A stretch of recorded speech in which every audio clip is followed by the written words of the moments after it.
Hello folks, this is Rick Robinson. I'm the host of America Off the Rails. I'd like to take just a moment to wish you and yours a very happy holiday season.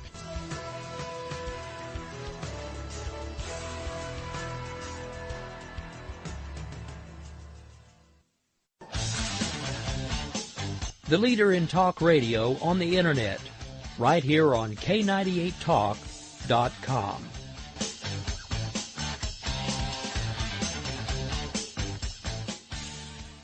When our water heater broke down last month, it was a nightmare. It took 5 hours for the plumber to show up, and he charged us a couple of $100 just to come out. And then it cost another $1,800 to put in the new water heater. By the time it was all said and done, I felt like I'd been taken. But what else could I do? The smartest thing you can do is get a home warranty from American Residential Warranty. Their home warranties pay to repair or replace all your major appliances when they break, and they will break, and at the worst possible time. Call American Residential Warranty right now for free information on home warranties starting at just pennies a day. Don't wait for your refrigerator to stop running or your ceiling fans to stop turning. Call American Residential Warranty right now. Ask how you can save up to 50% on washer and dryer coverage. Just call 1-800-513-6154. That's 1-800-513-6154. Again, 1-800-513-6154. Call now.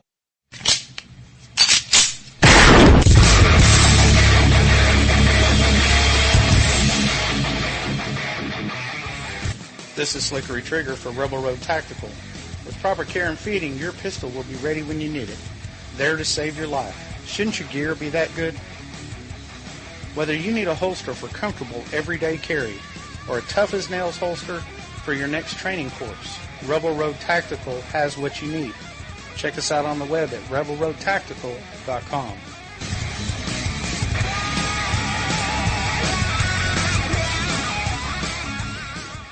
Tired of paying outrageous prices for Viagra? Well, we have great news for you. Now you can finally get Viagra at huge discounts. Healthy Man allows you to save up to $500 on Viagra. Why pay U.S. pharmacy prices of $15 per pill or more when you can get Viagra for less than $3 a pill? Call today and get 40 Viagra pills for only $99. This can cost as much as $600 at your local pharmacy. You can't afford not to call us. If you want Viagra at the lowest prices, never pay $15 a pill pharmacy prices again. Get Viagra for less than $3 a pill. Call 1-800-516-7602 today and save up to $500 and get 40 pills for just $99. Healthy Man is fast, easy, and affordable. Operators are waiting at 1-800-516-7602 to take your call right now. Call 1-800-516-7602. That's 1-800-516-7602. Again, 1-800-516-7602. In these uncertain economic times, you've got to do whatever you can to save money. One of our biggest expenses can be our cars, especially when unexpected repair bills hit. Not anymore. If you own a vehicle with less than 130,000 miles, is less than 12 years old, has a warranty about to expire, or even no warranty at all, you could stop paying for car repairs. Roadside assistance, towing, and rental coverage are all included. Don't wait for the next repair. Make one free call right now to see if you qualify. If your vehicle is less than 12 years old, has less than 130,000 miles, even if it's out of warranty, paying for car repairs can become a thing of the past. Call us right now and get your car protected before your next repair bill hits. Get protection and no more repair bills. Call 800-696-1030. Again, 800-696-1030. That's 800-696-1030. 800-696-1030.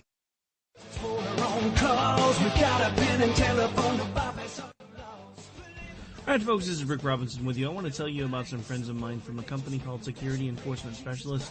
When I ran my security agency for 12 years, I worked with one of these partners on a daily basis. He's been involved in this agency now, and with his other partner, they do have over 30 years of experience in the private security industry. If you own a business and you need someone to keep you or your customers or residents safe, then I highly recommend contacting Security Enforcement Specialists today. Give them a call at 405-703-1796. Again, that's 405-703-1796. Again, tell them Rick from K98 Talk sent you. Like I said, if you need the help, they are here for you. So make sure that you go look them up, check them out, and see what they can do. The wrong way.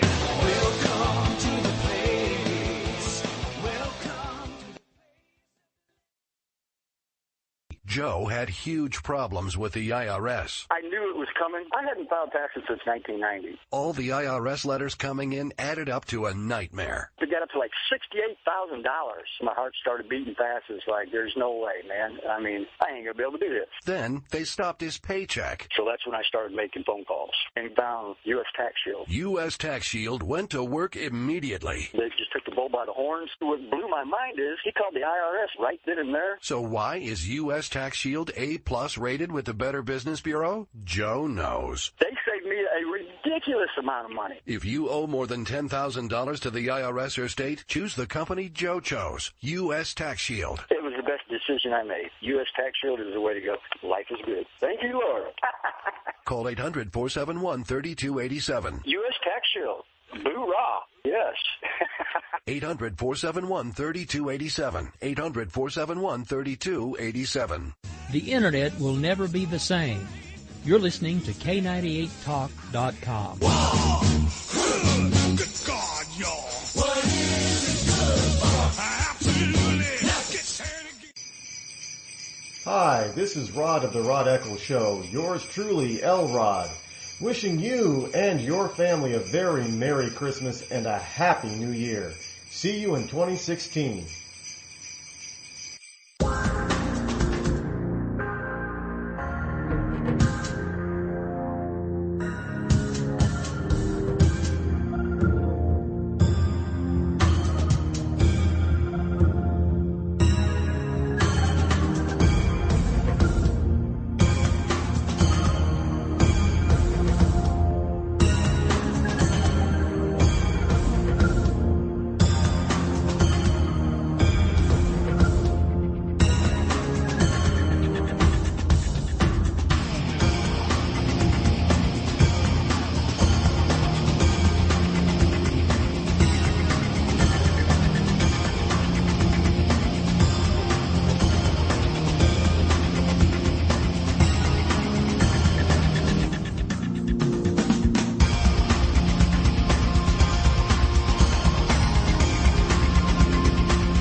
Good evening, good morning, wherever you may be around the globe, in the chat room, on the phone lines, on another planet on the other side. I welcome you all to this Christmas edition of Late Night in the Midlands. Well, it's Christmas Eve, I should say.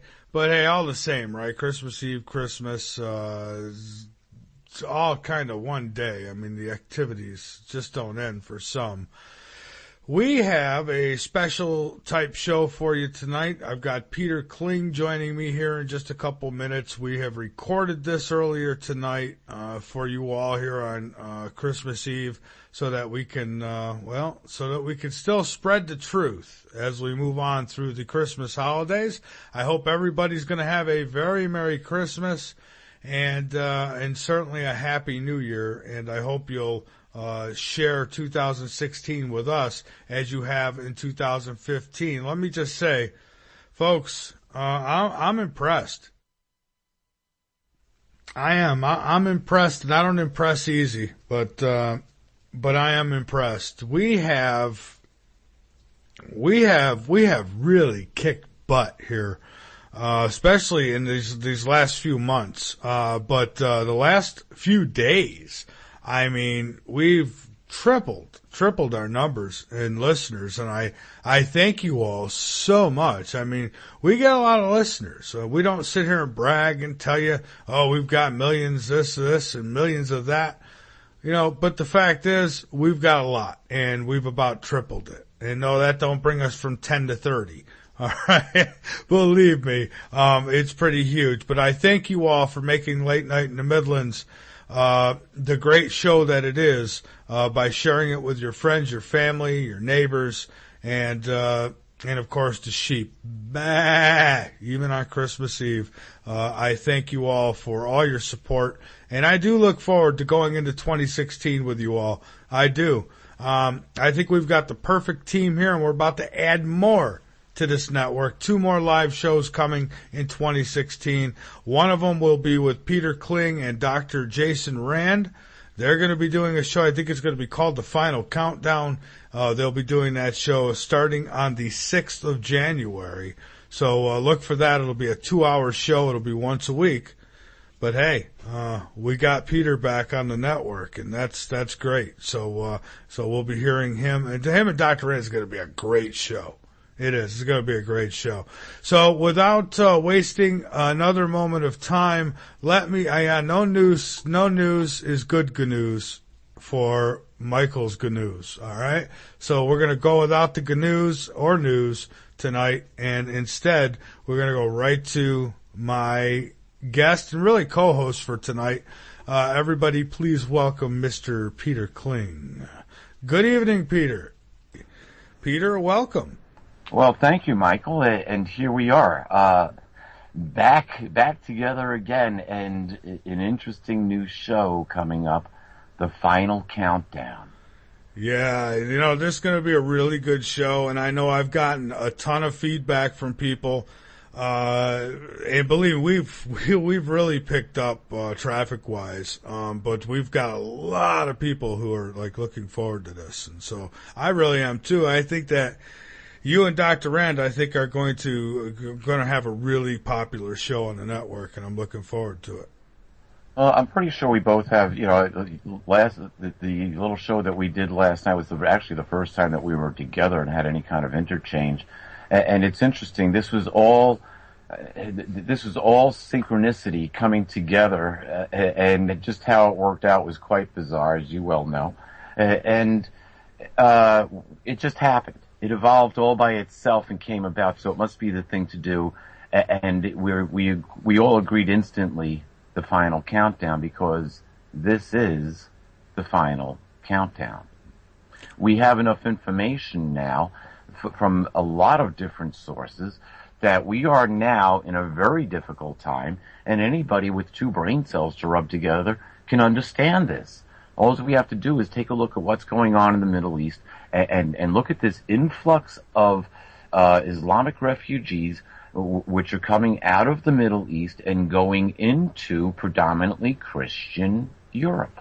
And Peter, if I can, I had this thought, I get these brainstorms every now and then. You know how people say, well, these extreme Muslims, like Iran and places like that, they think that it's their job to ignite the apocalypse, the end of all times. And I'm thinking, if that's true, how do we know, and we're so worried about them getting nukes, right? How do we know that Obama, who was raised as, with the whole jihad thing, how do we know that he's not waiting till the end of his term and he's going to press the button? Maybe he wants to bring it in. Uh-oh, did I lose you, Peter? No, sorry about that. I just went back into my mute microphone mode. There's a series of events which need to happen yet. Now, we talked about this way back when, and something that we talked about, if we go back, I'm sure if we look back in the archives of some of the Late Night in the Midlands show, you go back to around October, November time period of 2010 and anything from there forward. I had a very interesting thing happen, and it's connected both to Stanley Fulham, actually Major Stanley Fulham, retired NORAD, that would be North American Radar Defense People. I forget the exact acronym, but they are actually the group which is currently in charge of all alien and UFO investigations for North America. They are also one of 2 government agencies which is above the Freedom of Information Act. They are not covered by that. The other agency is the White House. So both NORAD and the White House are above the Freedom of Information Act. Not going to get any truth out of either one of them. Not that they would give any truth to begin with. But Major Fulham wrote a book called Challenges of Change. And in it, he gave, according to the information there, which he claims to have gotten from alien sources, we were supposed to go through a dynamic change somewhere leading into 2015, and that was going to be the time when they were going to show up and help us through this. And they gave certain different signs, which actually did happen after Stanley Fulham's book was published. And the timing of that coincided with the timing of me finding the Tetrad blood moons back in 2010. In October of 2010. This was like kind of the enlightenment movement here, when everybody was saying, oh, 10, 10, 10, it's the age of enlightenment, it's finally here. Then I got so sick and tired of hearing 10, 10, 10, I got irritated one day with, one of the New Age people that was posting on my Facebook page. And I said, yeah, I got 10, 10, I understand 11, 11, 11. I said, I even understand 12, 12, 12. I said, but the dates that we need to be careful for are 3/13, 13 and 4/14, 14. And I said it clearly only because I was pissed. I had no reason to substantiate my claim when I had posted that. And I thought, why did I just do that? So let's get Google going. And I typed in, March 13th, 2013. Couldn't find anything. Nothing. Absolutely nothing. It was like, here's the date in history, No, nothing that would really point to any sort of future event of any kind of substantial understanding. So I said, fine, let's go to 4/14/14. And bingo, there it was. And it was the Tetrad blood moons. Now this is long before Jonathan Cain wrote anything about the Jubilee or the Sabbath year. I found the Tetrad blood moons. And I started talking about that on radio shows, and I started talking about that on different shows that we had done together and Facebook posts, and then this was coming. And here's the thing: the Tetrad blood moons. Now remember, I found this in October of 2010. The Tetrad blood moons all fell on Hebrew holidays, and not only were they all full blood moons, but there were also solar eclipses to go along with them. 2 complete solar eclipses and 2 partial. 3 of those on the Hebrew holidays, 1 on the first day of the Hebrew calendar. So that was like, wait a minute. There's 6 scriptures which say the sun will be darkened and the moon will be turned to blood. Now, I understand the full prophecy, and I understood that this was a symbolic sign of things to come, but wait a minute. Let's take a look at what eclipses mean throughout history. You got changes, and they've always been linked up with these asteroids that were coming, or meteors that were coming, or comets actually. And comets have always been kind of like harbingers of doom. In 2013, we had Comet Ison coming about. Interesting. We'll get to that in a second. But here we had this lineup of eclipses that was an anomaly. It shouldn't be there. All on Hebrew holidays? What are you kidding? Let's go see when these happened in history. So we go back and we find out. I got to remember. I can pull this information up in a minute. But they happened in 1966 and 67, I believe. And in 1967, Israel captured Jerusalem in the 6-Day War. And they happened in 1947 and 48. 1948, Israel became a country. Yeah. In the middle of an area where people couldn't stand them. Yeah. Now, here's an interesting thing, and here's the cycle, which I'll get to in a minute. But here we knew an anomaly was going to happen, and it coincided with a prophecy that I found in Ezekiel, the 4th chapter, which took me back to pointing to March 2013 as a change date. I couldn't link it up directly to March 13th, 2013, but I could link it up to March. Actually, it would fall into March 20th, I believe, as I recall, 20th or 21st. It was right at the solstice is where it pointed to. And so it would be an event at or prior to or shortly thereafter the solstice.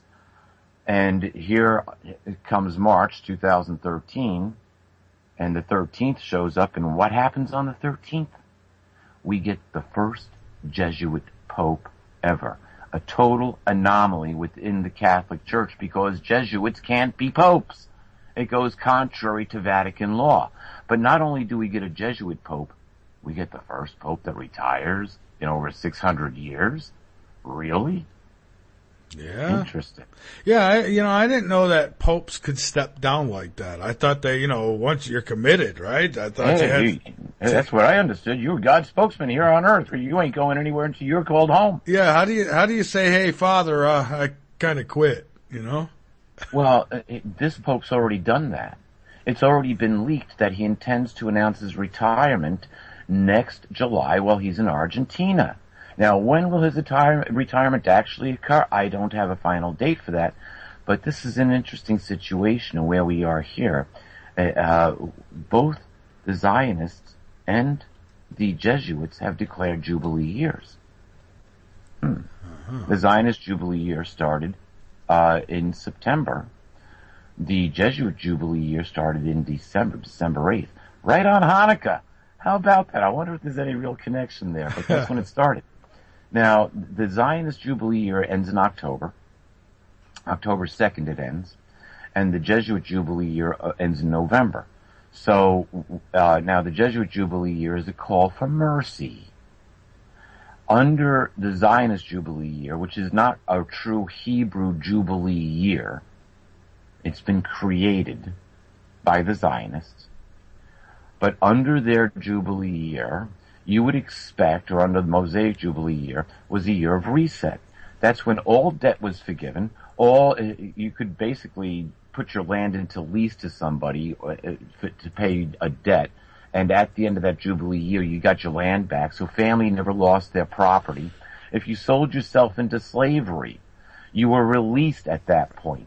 If you committed involuntary manslaughter, let's say, you had a worker that was up in a tree and something happened and he fell out and was your responsibility and he died, well, that might be considered involuntary manslaughter. If you had an animal that killed somebody, that could be involuntary manslaughter, whatever. That there were sanctuary cities that you could run to and live in so that nobody could carry out revenge justice on you as an eye for an eye. But once the Jubilee year happened, you then had the right to leave the city. They could no longer carry out a revenge killing. So that debt was forgiven. So all the debt was forgiven at the Jubilee year. The year after the Jubilee, you started anew. If you wanted to put yourself into debt, you could do so. But the Jubilee was to reset the clock. So now the Zionists declared a Jubilee year. What clock has been reset? I don't see any real reset of the clock.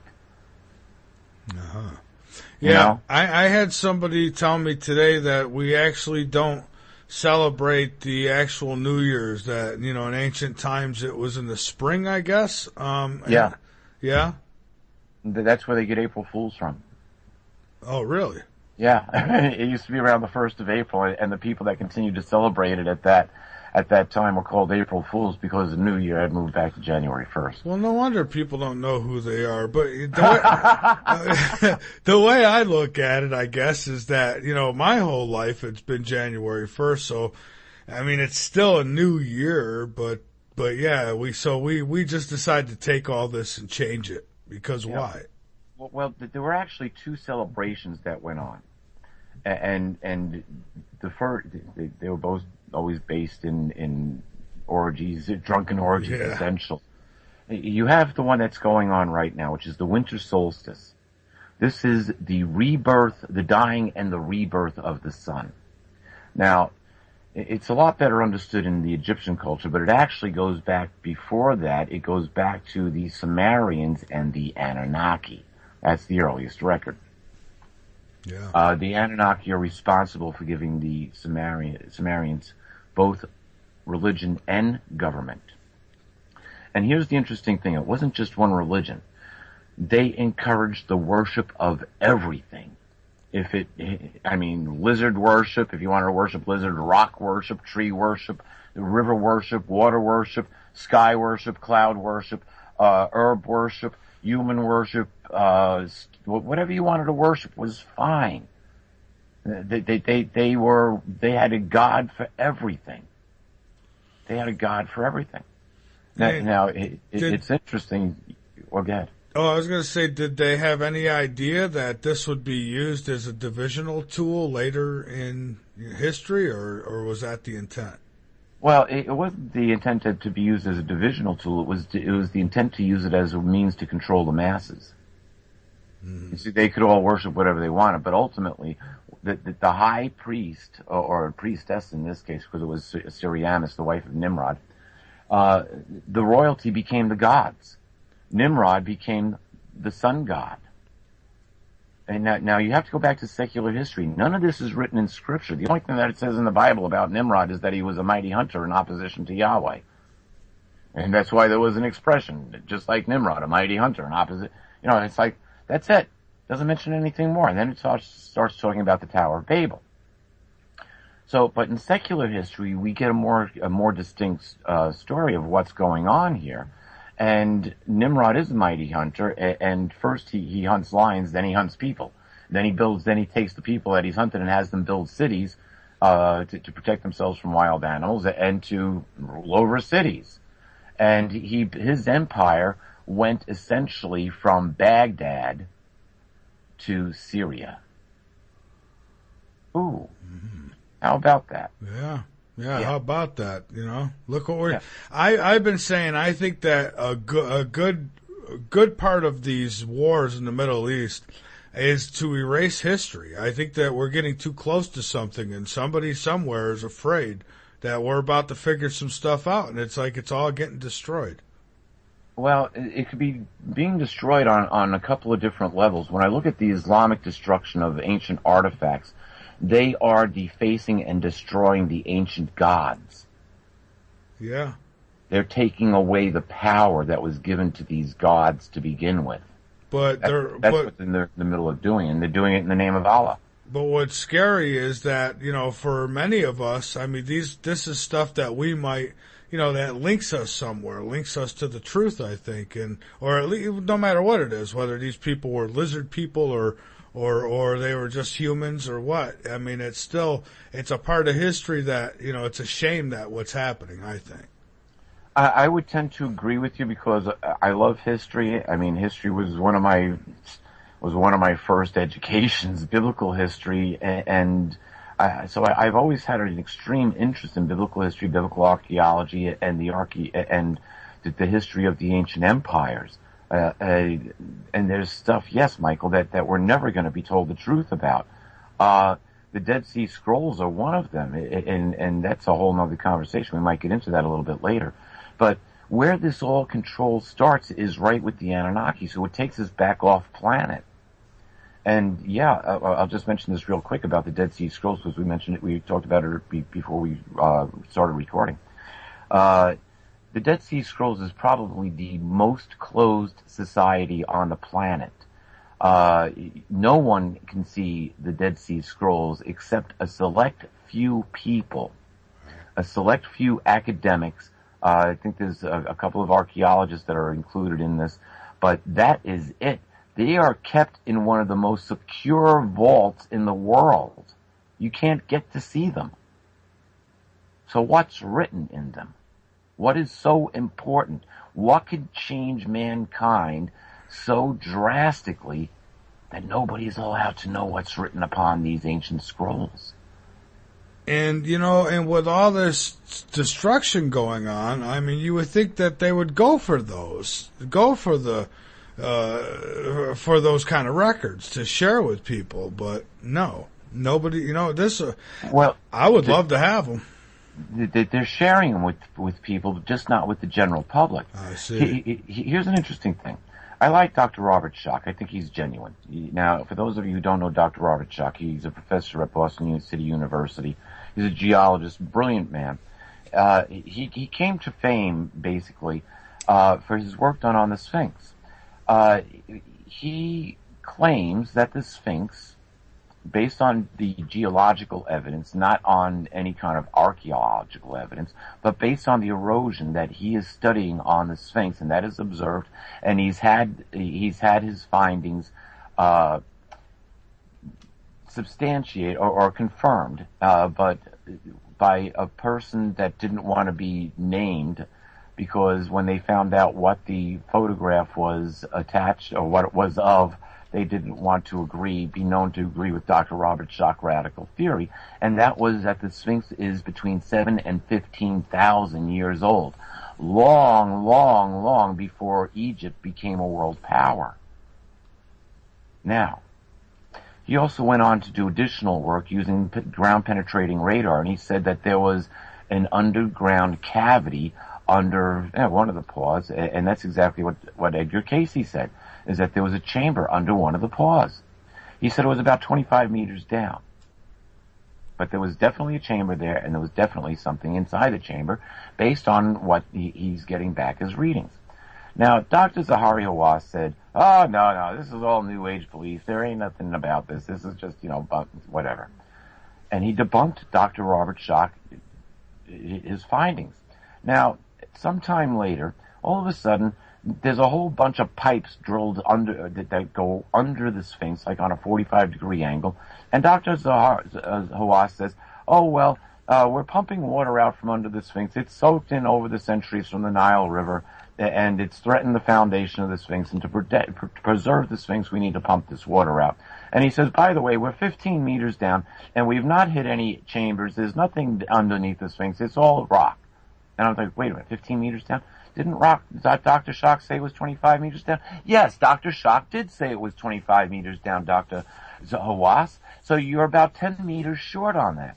Now, shortly thereafter, Red Bull decides to put up one of their events. It's a motorcycle expedition event right in front of the Sphinx. And it's taking forever to put up.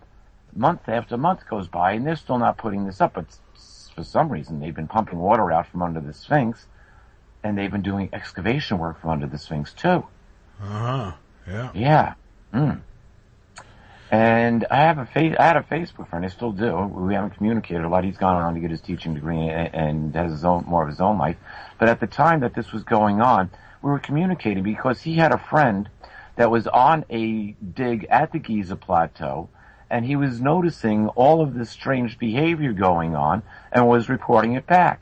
Now, his friend demanded to be nameless in all of this, and I did hear a radio show with this nameless person and two other people that were named a few months after the fact, and it was all the information on what was going on. But they were bringing up stuff from under the Sphinx, and it was crated up and being put into an area under lock and key.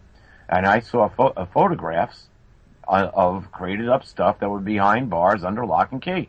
Now, what was in the crates, I have no idea, but this was supposed to be stuff that they brought up from under the Sphinx. Now, one night all this stuff disappears. 6 people are dead. It was literally Men in Black that came and got it. This is like Indiana Jones and the It is, and this stuff really happens. People think it's just movies. Yeah. Now that they hold the Red Bull event. Red Bull packs up, leaves town. Dr. Hawass comes out and says, oh, we found the tomb of Osiris under the Sphinx. But it was empty. Tomb Raiders must have gotten to it. You lying sack of poop.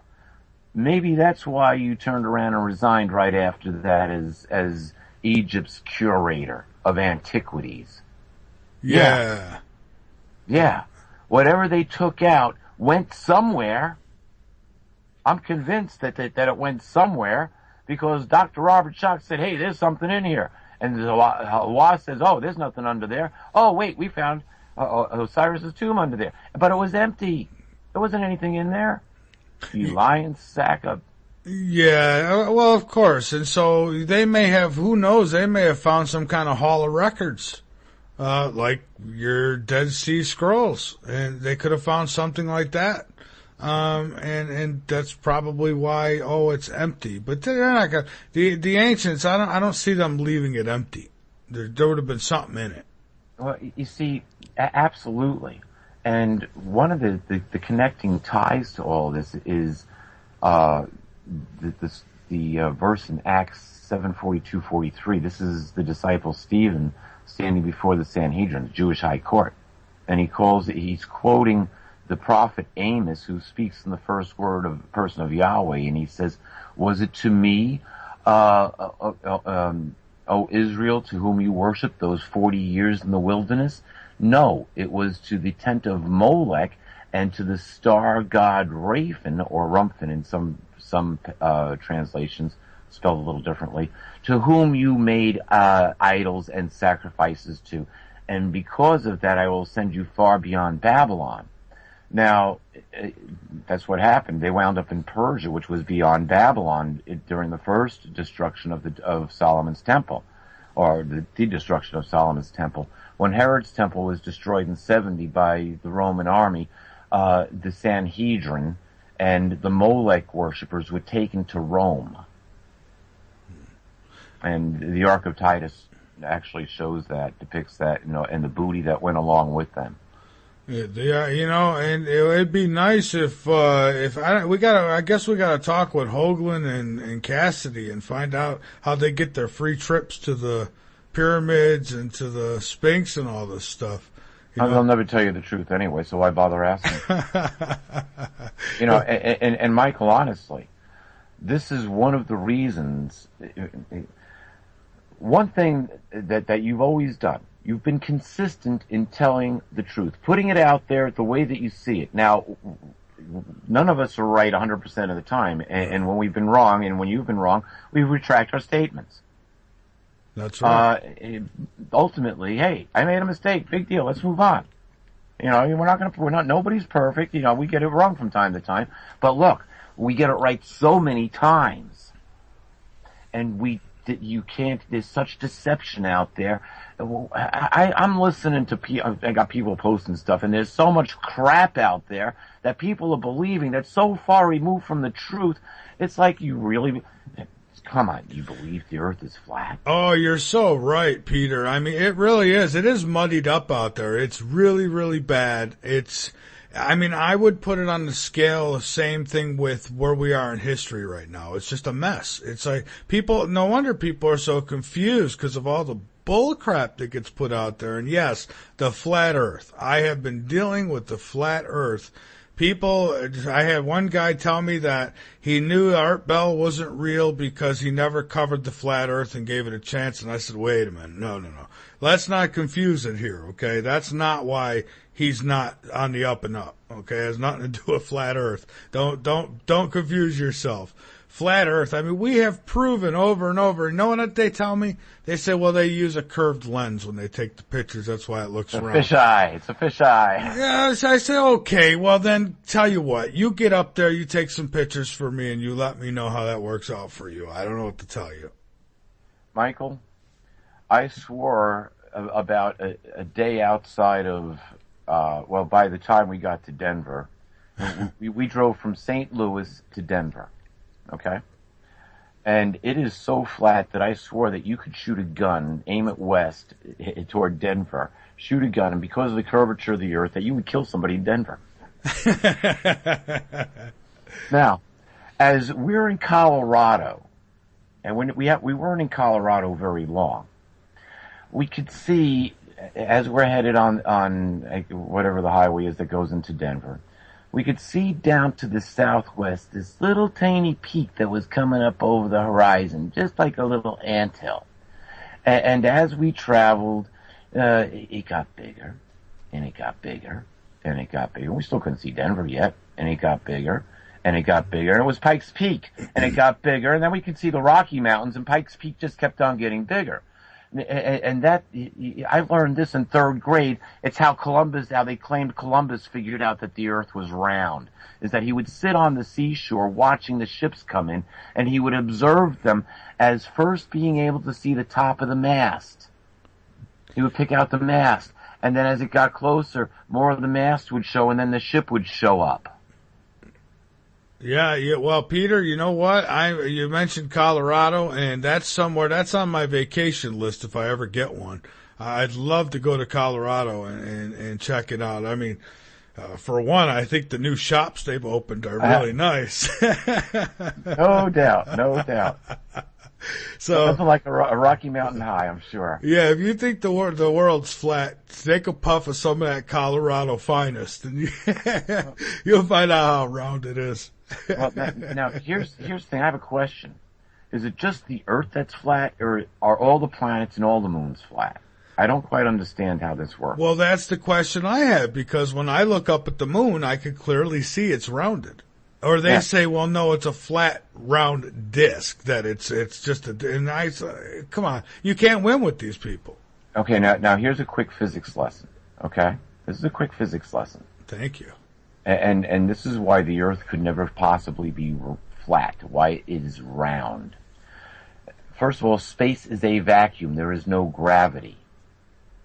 And so anything that is made up of similar type items like water is going to look for itself. Water has surface tension. You ever fill up a glass with water? And if you keep on filling it up, you can actually make the water come above the top of the glass. That's called the meniscus. It's a convex meniscus. Before it gets to the top of the glass, it's a concave meniscus. But it's the surface tension of the water. And it's that surface tension. Now, what's 70% of the Earth is what? Water? Yes. It's the surface tension of the water which wants to make it adhere to itself. So even a drop as it's falling through the air is round. So when we blow bubbles, they are round. The surface tension of the material itself, the liquid, makes the bubble round. Now, it might change shape if it's a big enough bubble because of how it's floating around. But here's the fact. And NASA does this. Oh, he's bringing up NASA. They can never give us a straight answer. No, it's a simple physics thing that they did in zero G. They took a little ball of water and they got it to spin, and they injected it with different things. And something that they put into it was tea leaves and air. And as this little ball of water is spinning, all the tea leaves come to the outer surface of the ball of water, and all the air coalesces to the center in a column. And I looked at that and I said, well, hell no, the Earth can't possibly be flat. It's got to be a sphere. But you know what? It might be hollow. There might be something to those hollow Earth people. See, I could go with the whole hollow stuff. Okay, because we know that there's lots of caverns within the Earth and stuff, and there's probably a lot more we don't even know about. I even speculate with these sailing stones that they have in the deserts that very well there could be activity below the ground, and the magnetism within the metals and the rocks could be pulling them. So the whole hollow thing, I could do with that. But the flat, I mean, come on. It's physically impossible because Earth was formed as a molten mass. And a molten mass is still going to have surface tension, not just surface tension, but electromagnetism, which will draw it together. And if it's molten, it is only going to take one shape in zero G, and that is spherical.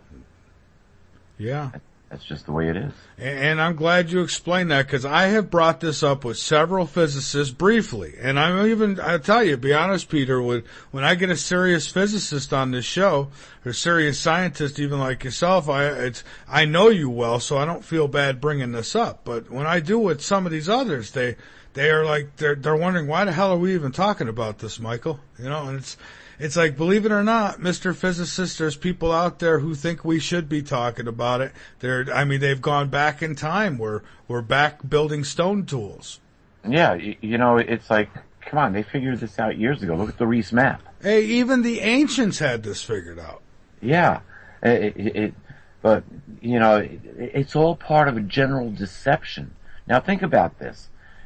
They use web bots. They invented a web bot back in the 1990s to turn around and seek out stock trends.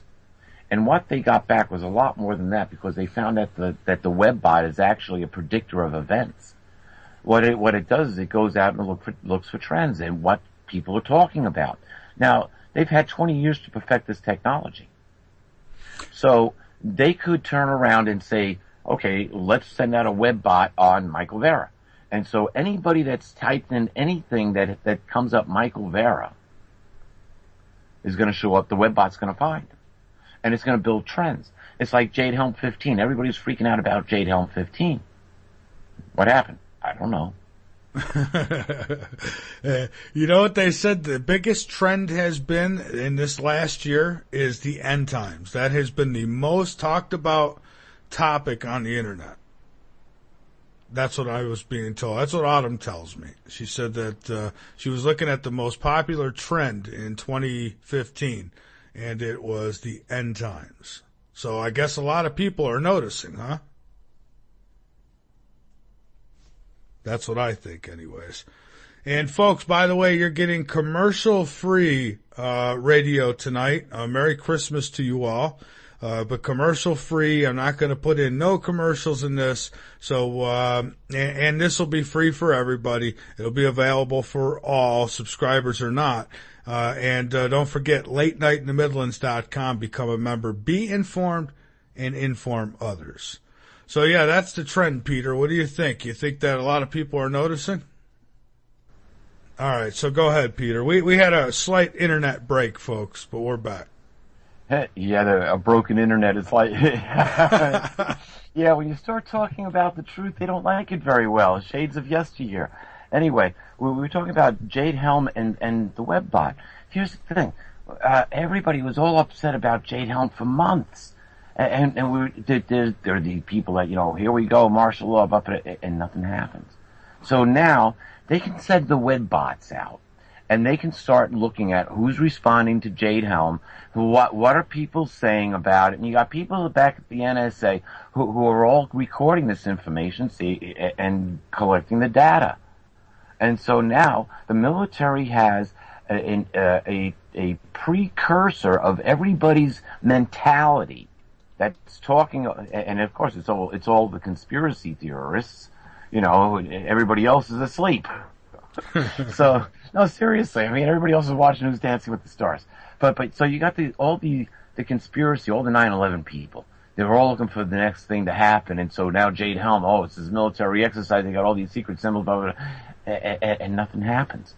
So it goes away. So now the military's got this data. They got the data from the build up to where it goes away.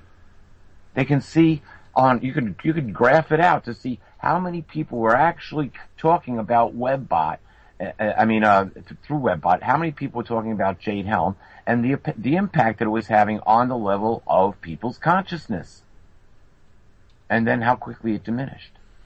And Facebook was pulling these tests on people too, putting stuff out there just to get people's reactions because they're feeding the artificial intelligence. Oh, absolutely, and that's exactly what it does. You see, that WebBot is just one of many because they can go out right now. Very simple. They run the WebBot on Donald Trump, see what the real numbers are. What do people think about Donald Trump? What kind of impact? Do you know everybody in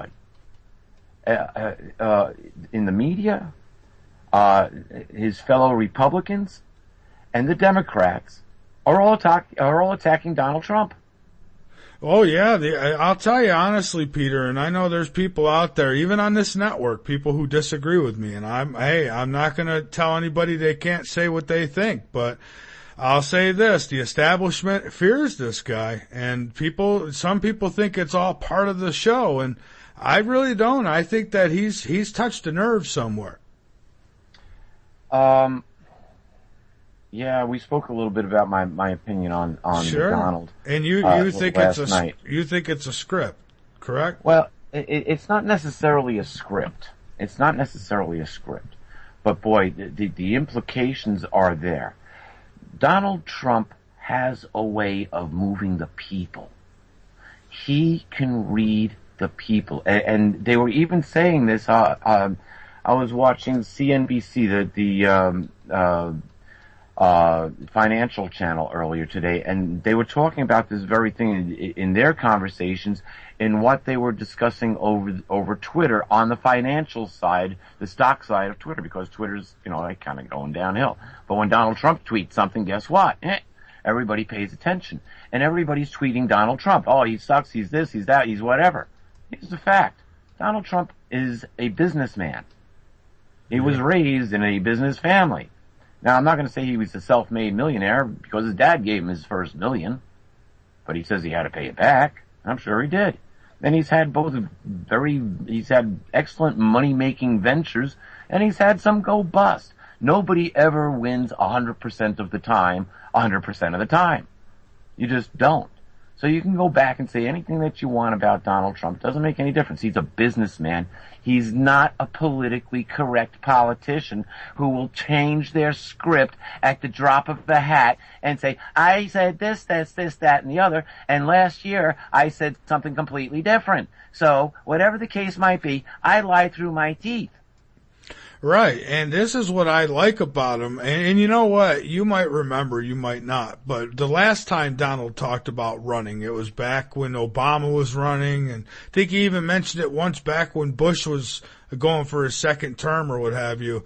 And I remember I laid into his tail. I was like, this guy, he's just another showboat, blah, blah, blah. But he's come in and he's shown me something, and he is a businessman, and I think right now America could use that more than anything. And what I like is that I think he would have a pretty good relationship with others around the world because of the business he's done with them. So it might actually give us bias a little more time. You never know. There are so many going out of business signs that America is almost out of business. It might be a good idea to put a businessman at the helm. Here's a fact. China is developing business partnerships around the world, especially in Africa. China just invested something close to $50 billion in South Africa alone. Yeah, and then they lower the value of their money. And so, guess who gets it up the yin-yang in the long run? You go into a Walmart, they're like a China warehouse, Walmart is. It's like everywhere. It's China, China, China. This is unacceptable. I know when you were growing up and when I was growing up, I remember stuff being made in Taiwan, but it was also made in America. It wasn't just other places. And we went through back and forth periods of time. I remember when I was a kid, there was, you got these little metal toys that were all, stamped sheet metal. And they're all made in China and everything. I mean, they were all made in Japan. And it was all Japanese junk. And then all of a sudden, Sony came out. Well, that's Standard Oil of New York, but it's a Japanese company. And as a kid, I used to get amazed with that stuff. I'd open it up and I'd say, look, this was made in Taiwan. I mean, it was rare that you had more American-made stuff. And so when you got something like that, you thought, wow, this was in another country. And it came from out of town from a far place. Yeah, exactly. But now I know but China, yeah, they've just taken over. And Obama, he's, people keep calling him stupid. He is not stupid. He knows what he's doing. Well, we could talk about that in a minute. I want to point something out, though. Sure. China has close to $4 trillion because of their investments. It's gone down a little bit. They had over $4 trillion in surplus, in trade surplus. $3 trillion of that is United States dollars. So when China goes and invests $50 billion into South Africa, it's U.S. money that they're using. It's not the yuan. They're investing out of their surplus. We are in debt to China and almost the Federal Reserve is in debt to China and almost every other country. Yeah. They can't get countries to buy U.S. debt anymore. Right. Yeah. The last place that U.S. debt was being bought up at was a very little tiny country that everybody seems to overlook, and that is Belgium. Belgium actually bought more U.S. debt than their gross national product could ever possibly afford. Where did Belgium get that money from? Somebody with deep pockets, like very deep pockets, like maybe a family that can control well over $500 trillion. Yeah. You see, when the Rothschild family, who owns the Federal Reserve, controls over $500 trillion,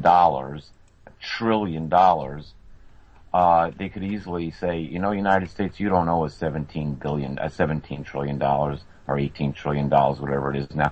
Let's just forget that. There goes your U.S. debt. They could do that. Yeah. But instead, they're holding us hostage. Hey, Peter, how about this? I'm getting a chance from the chat room. How about we go live, and we'll bring like the last hour of the show already in progress. Sure. Live, because the other show ended. This is when I'm usually on anyway, so I figured what the hell, I don't need the board because we're not going to take any breaks really.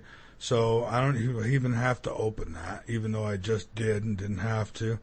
But that's okay. That could stay there. All right, so let's do that. All right. Let me get this thing going, and here we go. 1, 2, and 3. All right, folks, you are catching Late Night in the Midlands already in progress. Peter Kling and I have been recording. So tomorrow night we're going to play this show in its entirety. But we're here for another hour with you tonight. So we'll be going until 10 o'clock tonight, and then there'll be something else coming on. But we're going to give you this hour live right now. So, Peter, we're back, and we were just talking about the China junk. Yeah, here's an interesting thing. China holds $3 trillion of U.S. debt. Where did that $3 trillion wind up? Think about this for a minute. We gave China $3 trillion, and they gave us a bunch of stuff. Where is it? Yeah, exactly. Where is it? U.S. landfills.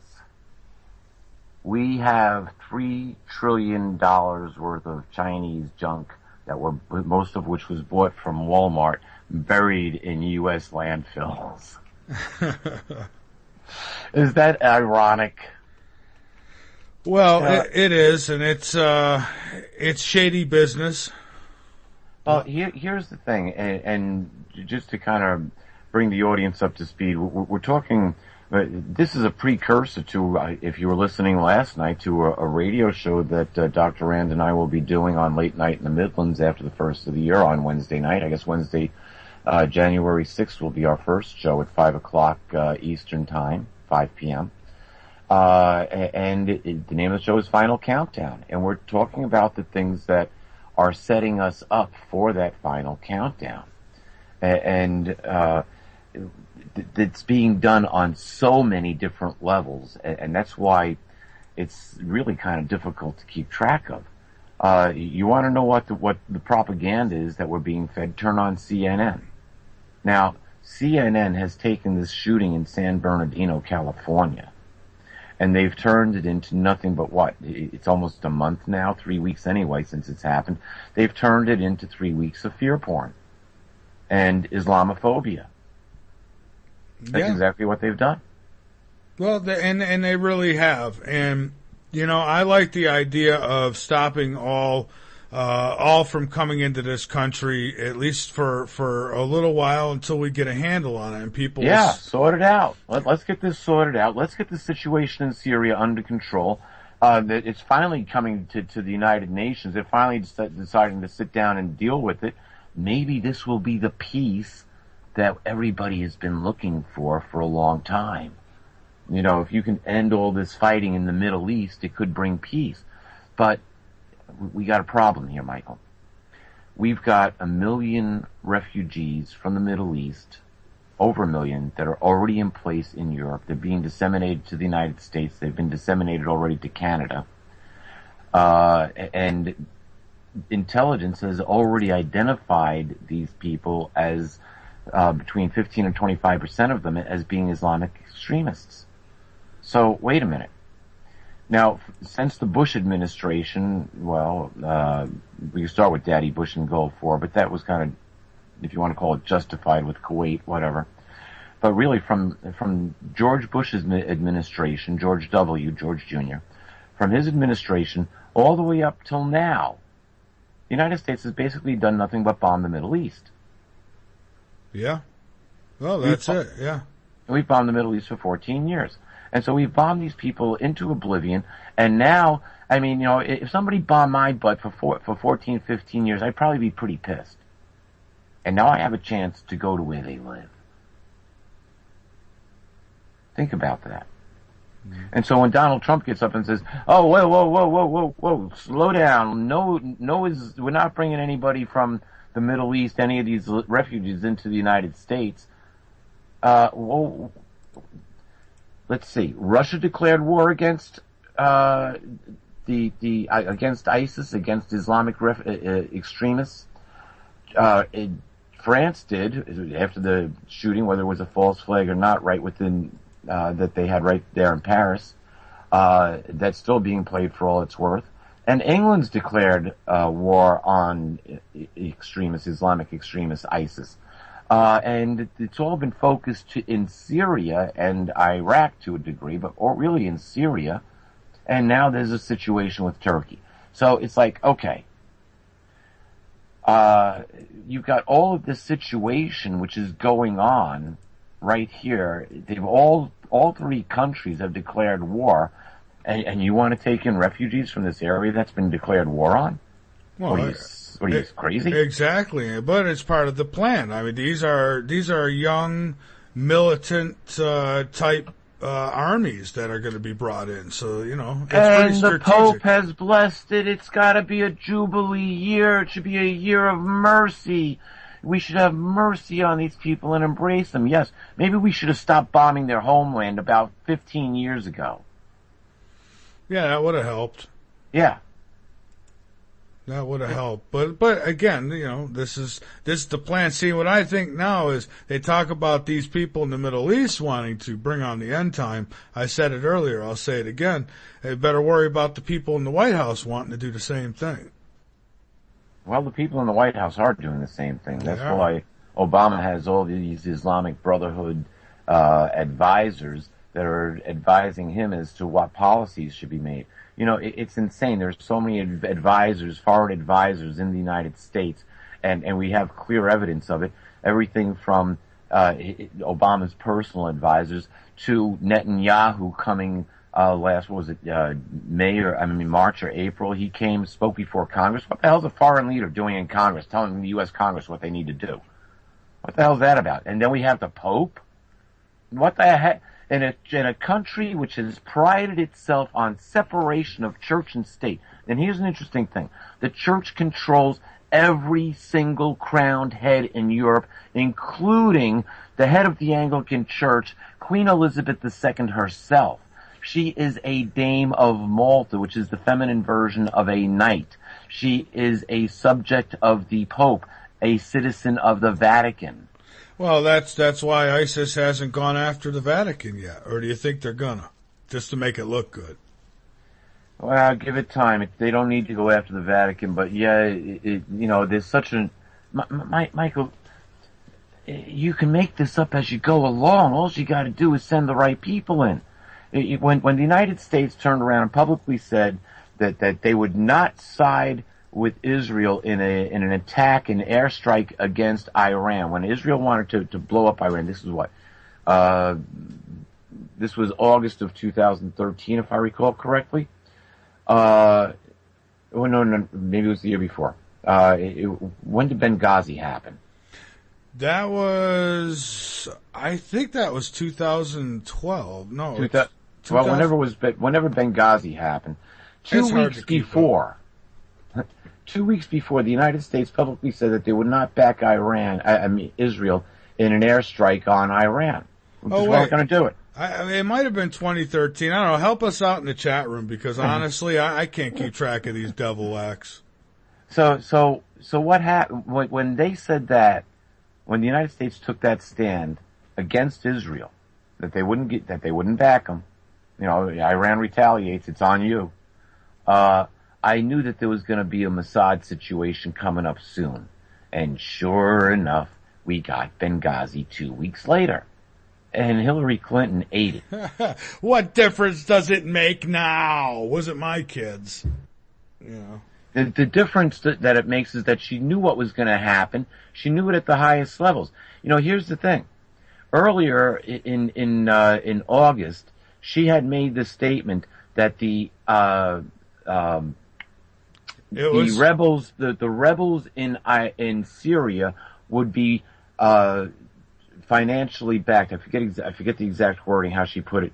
But she came out on public record and said that they would be well financially backed. This was in... Hey, Peter, they say I'm being told September 11th, 2012, and now I hear that, and it's like, how didn't I know that? Yeah, I know it was September 11th because it was, but I just couldn't remember, was it 2013, 2012? But anyway, time flies, you know? It does. But she made that statement, Benghazi happened, and then she resigned to distance herself from the whole situation because she knew that she was going to run for president. And if she stayed in the State Department, this was all going to catch up with her. Well, it has. And she's lied her way out of it. And I can't believe that people are buying the crap that she's spewing. But whatever. That's how stupid Americans have become. The dumbing down of this country is they have. People should be throwing tomatoes at her every time she gets up to a podium. Everyone should be whipping tomatoes at her, telling her, get out of here, you fraud, you Chucky. That's what you put a knife in her hand and put her in them overalls. You got Chucky. You know, I had a laugh. People had posted pictures, or I guess it was a video of Donald Trump. There was some a Christian group came and they were praying over him and they had blessed him and his campaign and so forth.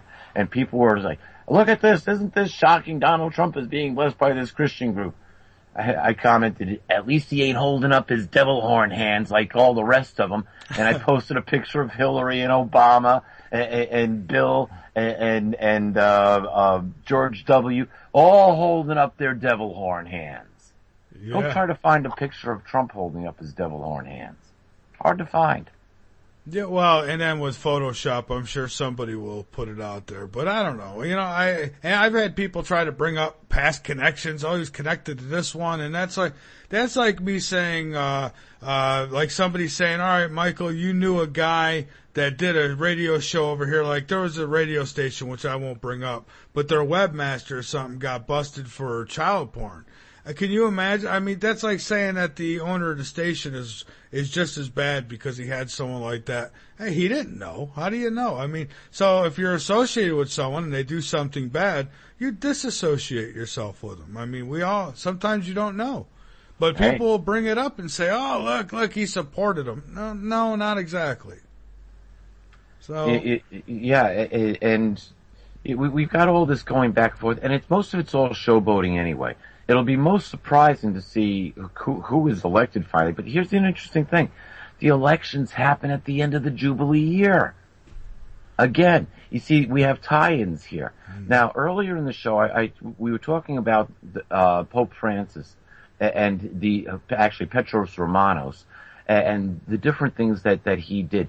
The fact that he came on the scene on a date that I had called 3 years prior, 3/13/13, is when he became Pope. But now the first thing that this Pope did, now remember he's a Jesuit, not supposed to be a Pope to begin with, the first thing that he did is he attacked the debt system.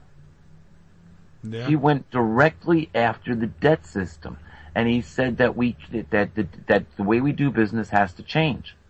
And then after that, he issued an apostolic edict, and it was that anybody who wasn't following Vatican law was going to be dealt with to the fullest extent of the law. And everybody kind of like, whatever that means. And I even sent a copy of that to Alfred Weber to get his judicial input, and he didn't have a whole lot to say about it other than, the Pope is exercising Vatican law. And then he started doing what? He started cleaning the Vatican bank. And the banksters in the Vatican were being exposed and they were being thrown out. Interesting. The Jesuits were cleaning their own bank. Yeah. And then he turns around and he starts attacking the bankster system again. And he says that they should take "In God We Trust" off their money because they don't trust in God. They've made money their God. And then in October of 2013, he writes the 41-page treatise, which is basically a suit for peace.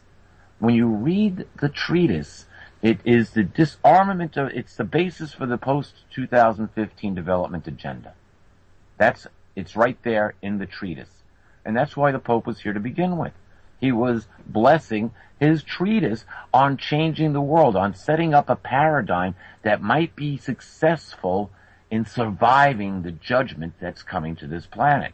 There's people saying, oh, he's going to go religious again. No. Expect aliens. There be aliens in these seas. Hey, you know what's fascinating, Peter? What's his name? I always forget. Oh, Gary McKinnon. He's the guy who is from overseas who hacked into NASA's computers, and that they tried so desperately to get him expedited over to the United States because they said that he caused $800,000 in damages to their computer when in fact some teenage kid, right? He was, and he went through all the court things and he won, and he was not sent to the U.S. to face punishment. Well, he released what he found, at least a good portion of it. And I seen it online, and I'm not one of those people who believe everything I read online. So I took a shot, and I've contacted the guy, and he actually got back to me. And we've been emailing back and forth here and there, and he told me that it's true. He did see documentation in NASA's files that the Navy has a secret space program, and that they actually have a fleet above Earth. They do have a fleet up there, and that they spoke about non-human security forces of some sort. And so, yeah, I've got the email from him. He says that he's got a book that he's going to put out, and he's got more that's going to go in it, but he couldn't put out any more at the time because, going through trial in the United States wants your ass. They got many ways of getting you. So, but now that he's been, that's over with, he is going to put out a book, and he's offered me an interview. So, I'm going to definitely I pull his leg on that, but I believe him. I believe the guy. Without a doubt, Michael. There's no question about it, and that's some of the things that we'll be covering on Final Countdown, because there are aliens here, and again, you go back to the prophecies.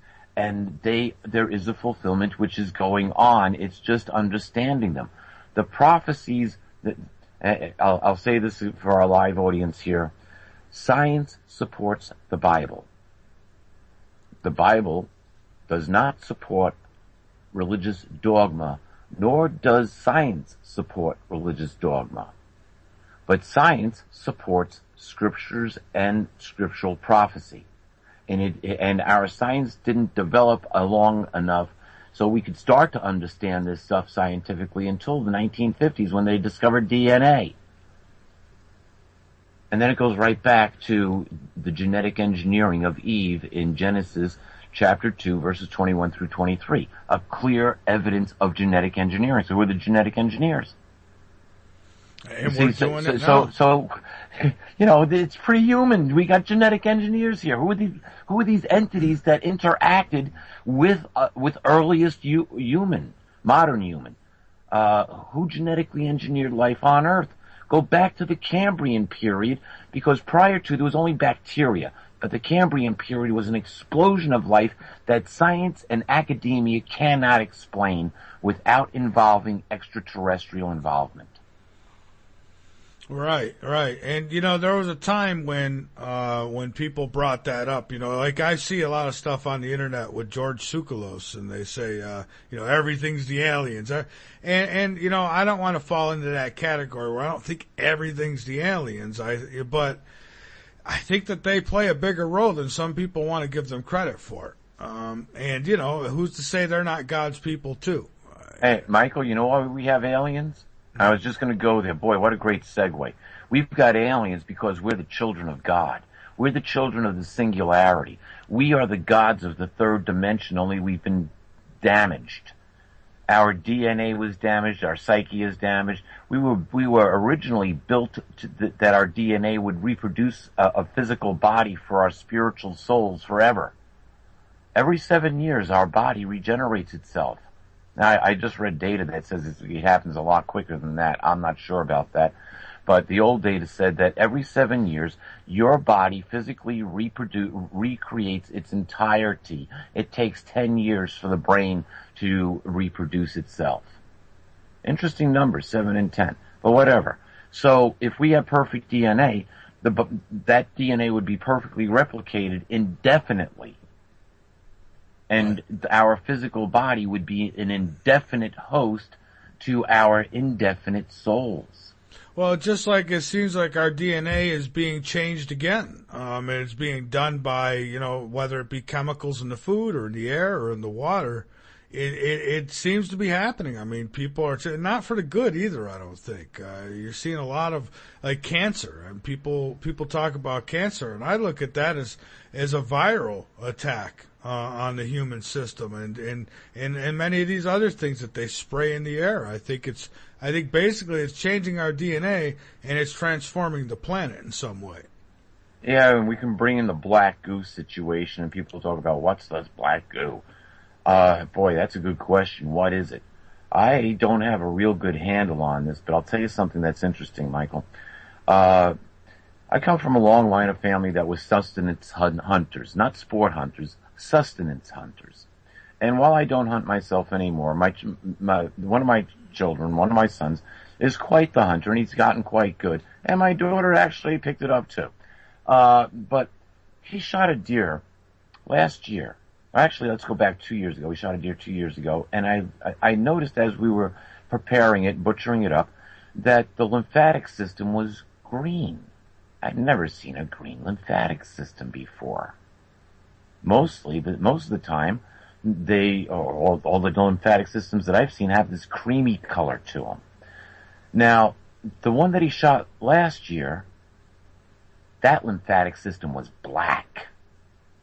It was black as tar. We did not eat the deer.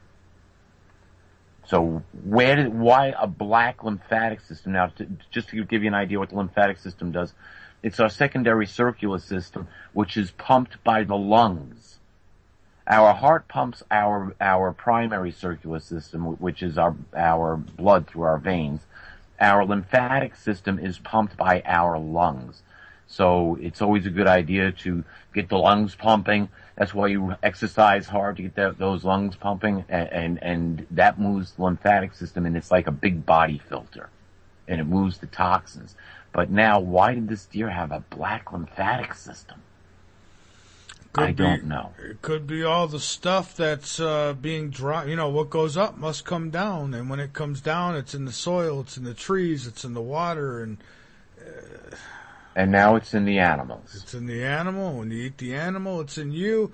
And yep. Peter, that's why I have seriously cut back. My eating habits are much different than they used to be. Not as good as they need to be, but they're much different. So now what if this black goo is actually nanobot technology? What if it is? Yeah. See now that's a problem. What, yeah, well, they say that this could be dropped in chemtrails. As a matter of fact, I got a guy who's coming on next week who will tell us that these nanobots could be dropped in. You breathe them in, and they activate them. And where are they going to go? Right into the lungs and then into the lymphatic system and into the circulatory system. That's just the way our biological bodies work. So here again, we are under attack. We are under physical attack. We don't even know it. Tell me this isn't the final countdown. You see, now I want to revert back to the Pope and his edict here for a minute, because this is October of 2013. We got the 10 days of Mandela when Comet Ison had its lights put out. First Comet Ison, the greatest comet that a civilization never saw in its lifetime. That we were supposed to see, which was recalculated back when nothing happened in December 21st, 2012, all the Mayan experts went back and said, oops, we forgot to carry the one. And they came up with the new date as December 16th, 2013. And had Comet Ison successfully come around the backside of the sun and not been destroyed, it would have aligned up perfectly with Venus in the evening sky on December 16th, 2013. We would have seen what would have looked like a giant exclamation point, the sign of the feathered snake god, the Mayan god come back for the beginning of the new Bach tune. Ooh, what did we get instead? The 10 days of Mandela, the Knight of Malta, subject of the Pope, citizen of the Vatican, who died twice, where every single, with 93, an interesting number, I believe it was 93, world leaders, including the President of the United States, one of the most secure people in the world, go to South Africa, stand behind a podium with a rising phoenix from a pyramid, a symbol for ISIS, stand behind this podium with this symbol on it of the rising phoenix, and they're all giving their eulogy speech toward this Knight of Malta, standing next to a crazy man who was sent to an insane asylum for murder. They gave that he was involved in the murder of a what was called a necktie murder, where they actually would put a tire around the victim and light the tire up, burning the victim, and they would put it right over their heads. And he was declared insane. So how did this? That's how he escaped the death penalty. They put him in an insane asylum, and he gets out. How does this man wind up standing next to all of these dignitaries, signing in a language that no person in the world who understands sign language can interpret? And he claims to see the stadium filled with angels, just flying around as he's interpreting the eulogy in whatever the hell sign language he's using, standing next to all of these world leaders with the best security. I don't think, was he even doing a real sign language? I think, wasn't he just moving his hands around, or is that just how it looked because I don't know sign language? No, every sign language expert in the world turned around and piped up and said, what the hell is he signing? Nobody understood what he was signing. My mother, who is a certified American Sign Language translator, had no idea what he was saying. And Peter, we've got a call. If you don't mind, we'll take it. Absolutely. All right. We've got 404 area code. First name, where you're calling from, please. Hello, 404. You're on. You got to unmute yourself. That always does help.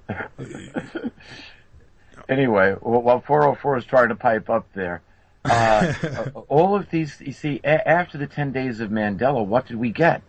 We got a revolution that went hot in Ukraine.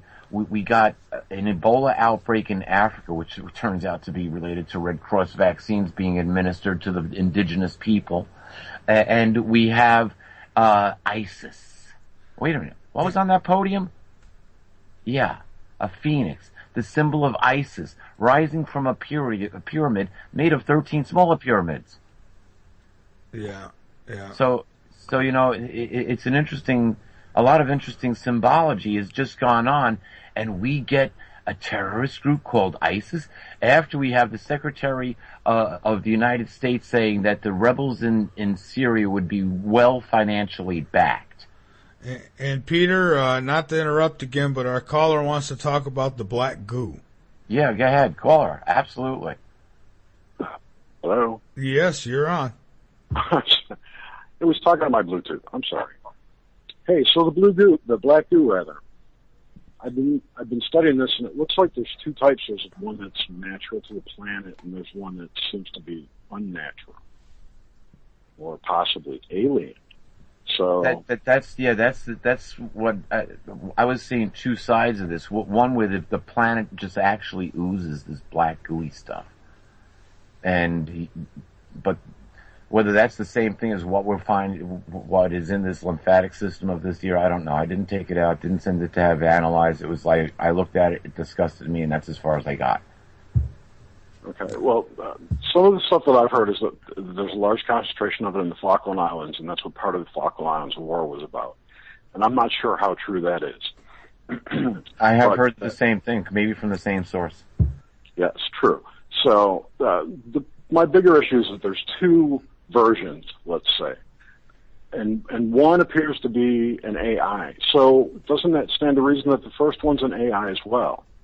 So just follow me here. If both are AIs, could it be possible that the Earth has a natural black goo that is an AI that manages the planet at some level, right? That has possibly been co-opted by a nefarious force. And that is the evil black goo that's now being spread as chemtrails or what have you. You know, I go by a very simple rule. If you can think it, it's possible. I know. Unfortunately, I do know that. Yeah, and that's part of the issue. If you can think it, it's possible, and that's written right within Scripture, right in Genesis when they were building the Tower of Babel. Yahweh Himself said, "Whatever comes to their mind, they will surely be able to accomplish." And it was because they all spoke one language, and so He confused the languages. But today, what do we speak? We speak binary. What is binary? Artificial intelligence, which has bound the entire inhabited Earth together. There are over 7 billion people on the planet. 6 billion of them have cell phones. Yeah, I don't disagree. And there are some people who are saying now that the communications grid is a physical manifestation of the being or whatever that AI is in another dimension. So. I couldn't disagree with that, because when you go and you look at the history of the Internet, guess who created the Internet? CERN. DARPA. No, it was CERN. DARPA did. Well, between the two of them, CERN is actually credited with doing it, and what they were doing was setting up communication systems between universities. Now, maybe DARPA was involved in developing the technology. DARPA had actually laid the lines for the education system to communicate. What CERN did, there was a guy there named Tim Berners-Lee. He actually invented the HTTP protocol, which then became the web. But email existed before the web, and that was all started at DARPA. And he created CERN, yes. And he created the first website, I think, too, right? Yes, he did. Yeah. So let's follow this. If CERN is actually credited for it, okay, and you go when you look it up, that's what you'll find, is that they actually get the public credit. Mm-hmm. Then connect all of the World Wide Web together, and then connect it to how many Hadron Colliders do they have? It's not just that big, huge one. Yeah. And now connect it to all the Hadron Colliders. What are we doing? Now here's wait. I have a question. In what pattern are those colliders laid out upon the planet? That's a good question, and that's one I don't have the answer to. But that's one nobody does. Yeah, that's one of those crazy anomalies, right? Well, I don't think it's an anomaly. I think it was done on purpose. Of course. There are no anomalies, okay? I mean, there are no coincidences there's glitches in the matrix, and those mean something, you know? Yeah, they're called algorithms. They're called a fractal gone bad. Pretty much, and you see, boy, I'm glad you brought that up. It was something that I mentioned, that I wanted to mention earlier, and it's using fractal technologies. When I was before we went live, we were talking about flat Earth. It's using fractal technology that helps us understand, because the same patterns apply whether it's on the atomic level or whether it's on the universal level. That's same correct. And patterns that's the whole apply. Electric universe theory. Yeah. I'm sorry. I didn't mean to cut you off.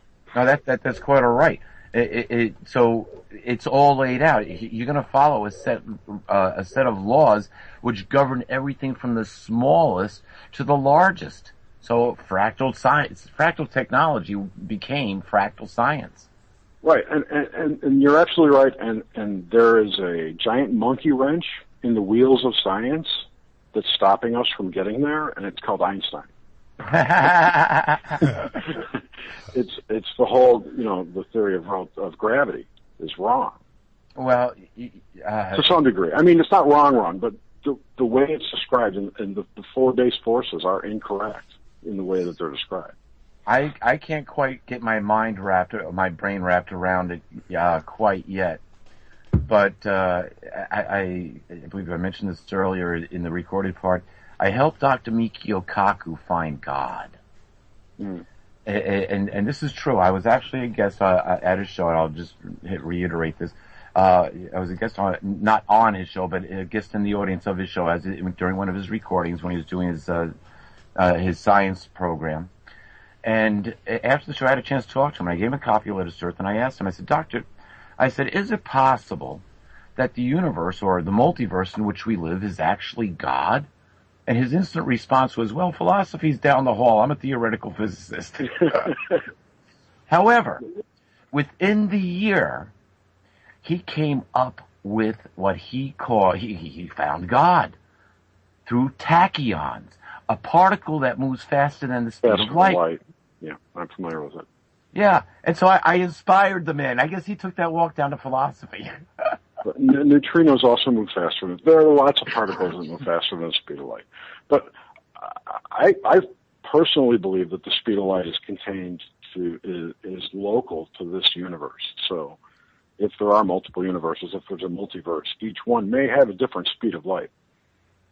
Oh, well, and are they photons? You see, that's the other side of the coin, because we're dealing with spatial planes in a 10-dimensional, well, it's actually 11 dimensions when you count it. No, the math says 11. The last dimension is the dimension of time, which is a variable across all dimensions. You're talking about M theory says 10 or 11, rather. Well, string M and superstring, they all kind of, okay. String gives birth to M gives birth to superstring. Right.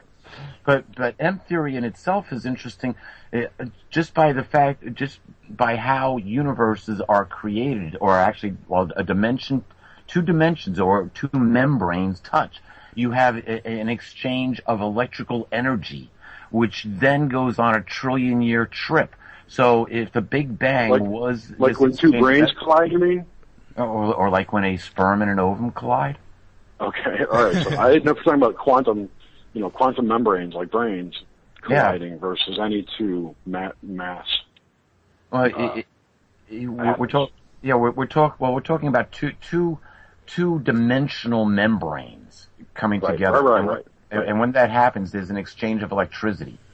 And under M theory, the theory says that electrical discharge from event horizon to event horizon is going to last about 1 trillion years, which means that we are approximately, we've got a journey of about 985 billion years to go, which if Yahweh or God is the universe in which we live, he's a teenager.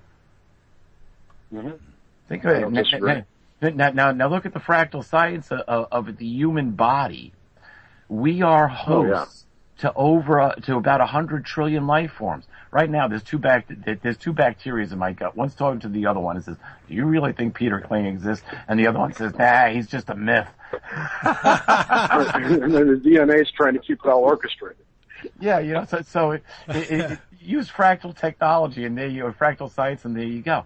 And so, but we are at a point where all of this is starting to culminate together, where all of a sudden we're saying, "Oh wow, our science now is caught up with what actually is written in biblical prophecy and scripture, because we can now explain these things through science, and we can see that we are at a change, a literal change in the way we do business." And the Pope figured this out. That's why we got the post-2015 development agenda. He's trying to head off the impossible.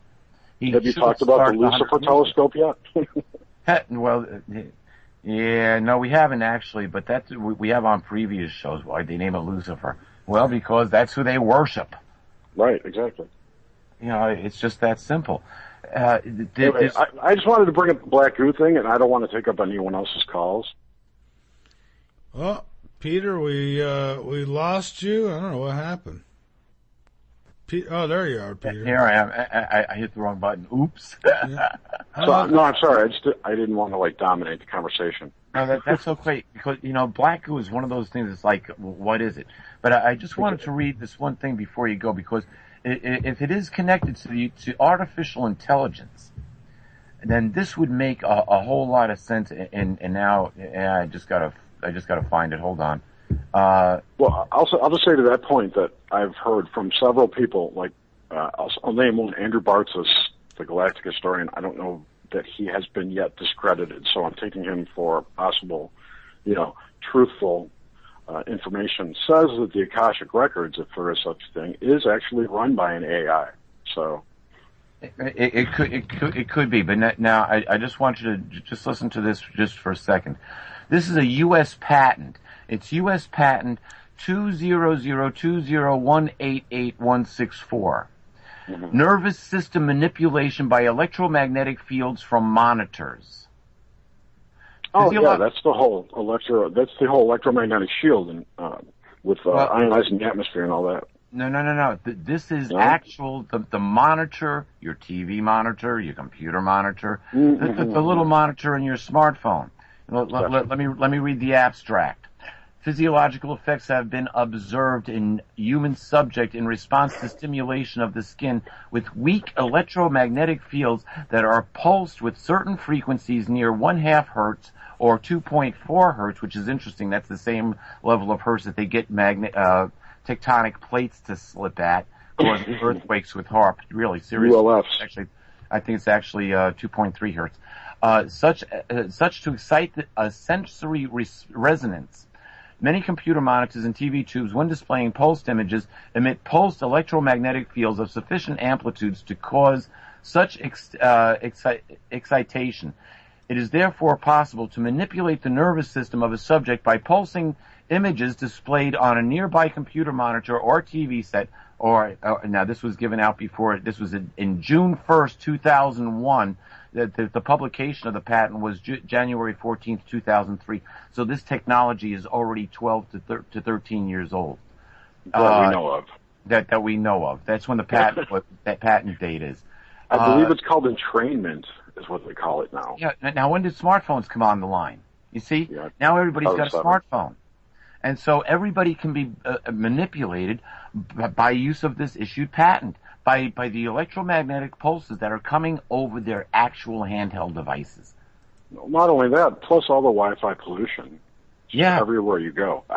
I personally combat that by wearing magnets. I wear magnets all over my body. I wear a crystal, but magnets are going to do it. I will not be infiltrated by rogue waves. That's just my outlook on life. So I wear magnets. Funny you said that, Peter. I keep a crystal right here at my desk at all times. Now, I don't use Wi-Fi, but I know it doesn't matter. My neighbors do. The restaurants around the corners have you. I mean, everybody's using it. And so... You got cell towers blasting it, too. Oh, yeah.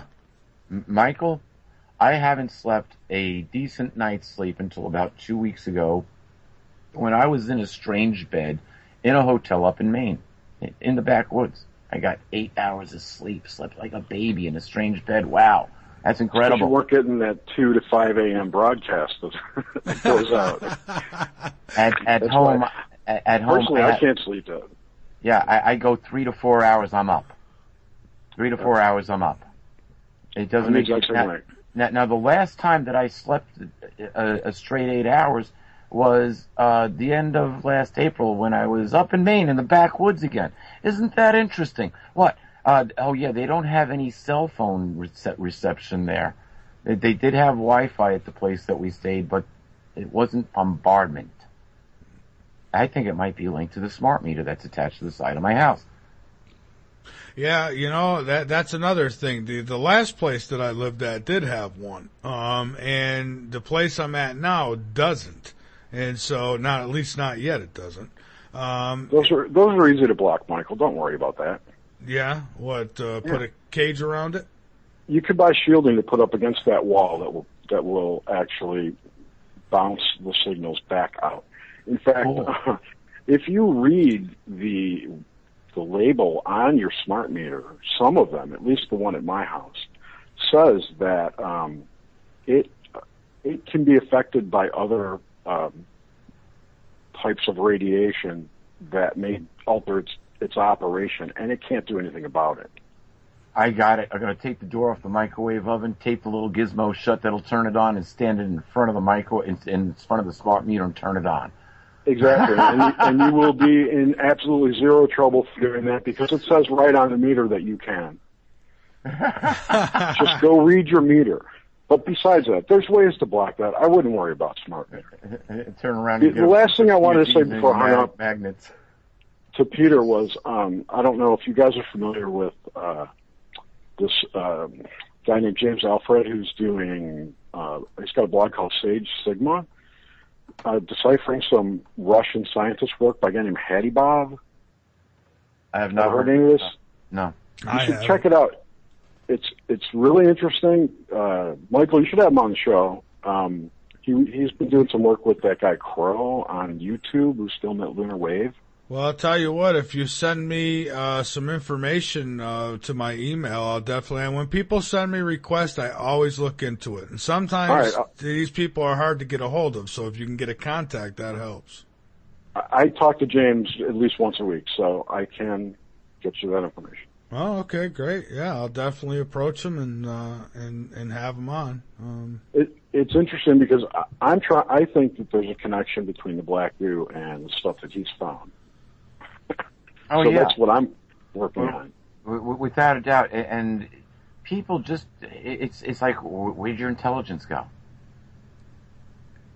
Yeah. You know, I question that, and so many people in what they actually believe. It's like, seriously? Well, they just announced now that they have found the intelligence genes, which they can, they say that they can alter those genes and make a person more intelligent. Well, if they could do that, they could do the opposite. Yeah, how about that? It goes both ways. Yeah. I had read information a few years ago that stated that they actually reset the IQ. They lowered it 10 points. So if you had a 110 IQ 20 years ago, now you got 120 IQ. But they lowered it. I'm sorry. Go ahead. Yeah, how's it? They lowered it so people wouldn't be stupid or feel stupid. Yeah, really. There's if you read through all of the documentation, that stuff that I mentioned on Sage Sigma, it talks about different genotypes that were created and for what purpose and what attributes they did have. Which goes along the whole blood type thing, bloodline blood types.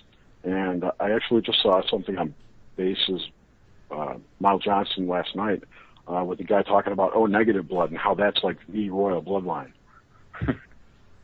Well, you know, when you go back to Genesis, in Genesis 3:15, it distinctly talks about the serpent seed and the woman's seed, and the woman's seed isn't Eve. But it's the woman's seed that brings the pure DNA, the pure, the perfect DNA, which was used to create the body of who we consider to be Jesus. Interesting, Michael, without saying any names, I'm sure you can recall the conversation that we had with a certain someone who's been a previous guest on your show about the epiphany that they had with the aliens showing them a petri dish with a zygote of Jesus in it. Yes, absolutely.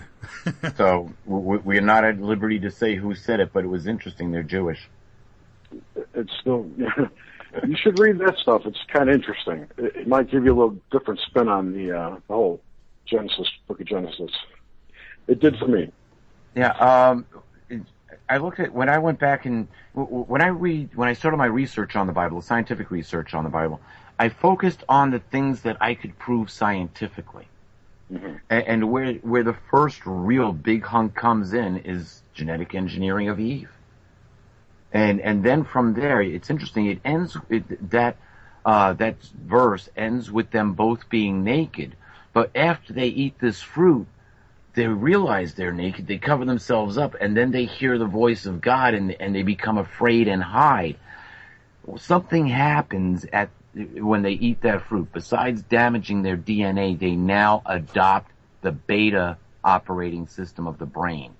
It was probably like ayahuasca or something they ate. It was more than likely viral. It was more than likely viral. It was probably a virus, a telomere virus, which snipped the DNA and attached itself to both ends. My personal belief is that our DNA never had telomeres, that it was connected, and it looked like an infinite symbol. No, can I ask you a question? Symbol. Yeah. Telomeres, are those in any way like correlate to myelin on nerve cells, on nerve endings? No, they're actually. It's not like a cap and end cap, or... Well, yeah, I guess it actually is. It's kind of like the end of your shoelace.